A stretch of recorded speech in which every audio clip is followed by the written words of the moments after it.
We're making Japanese curry ramen. I keep it a 2-to-1 ratio. Cumin and coriander to turmeric. We're gonna sprinkle this on our chicken. And I would suggest that you make more than you need. You can also use a store-bought curry blend if you like. You want one that's kind of bright orange in color and mild in flavor. For the recipe, you want a couple tablespoons total of the curry powder mixture. So we have baby bok choy, 2 leeks, fresh ginger, fresh garlic, and this is fresh turmeric.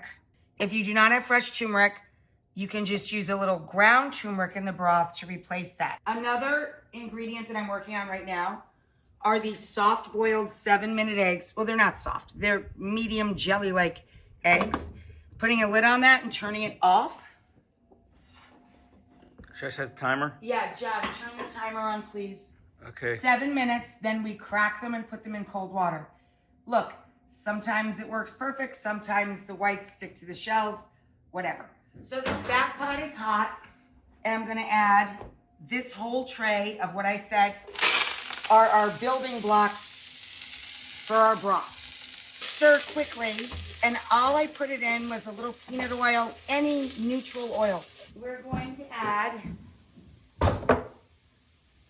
about 2 quarts of bone broth or stock. I'm using chicken. The flavor elements we can whisk in to break them down. There's the white miso, soy-based product. We want about 3 tablespoons. 1, 2, 3. Same deal with our black garlic. 1, 2, 3. With our black garlic shoyu. Okay, so now we're gonna take chicken breasts, 3 for 4 bowls. Once we put the chicken into the hot cast iron skillet or non-stick skillet over medium-highish heat, not on the highest setting, let me turn that back here actually. We want to add on the upside some of our curry spice. And you could do this with steak, chicken, shrimp, doesn't matter. And we're gonna add some salt because there's none in our mixture. And a little pepper or white pepper. I'm gonna go with white pepper. It'll take about 12 minutes total time. And that's why we don't want it too hot. These things do not get cooked. They just get the hot broth poured over the top. So we have carrots, radish, shiso, and bean sprouts, mung bean sprouts right here. Here's our stock. See how the color is becoming this beautiful kind of golden hue? That's from the turmeric. It smells like ginger and garlic, smells fabulous. And look at the color on our chicken. See what happens when you don't mess with it?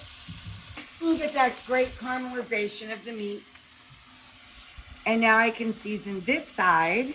We have our water up to a boil. When it comes to ramen, each one package will make 3 bowls. We do not add salt to this water. We're making our ramen bowls. So we just drained the ramen. We take about a portion of ramen, put it in the bowl and give it a twist. I put the broth around it first and then I arrange on the little bed. I slice the 3 chicken breasts. But now I'm taking 1/4 of the total amount of meat. So there's the meat. So that's about 4 or 5 ounces, more than enough.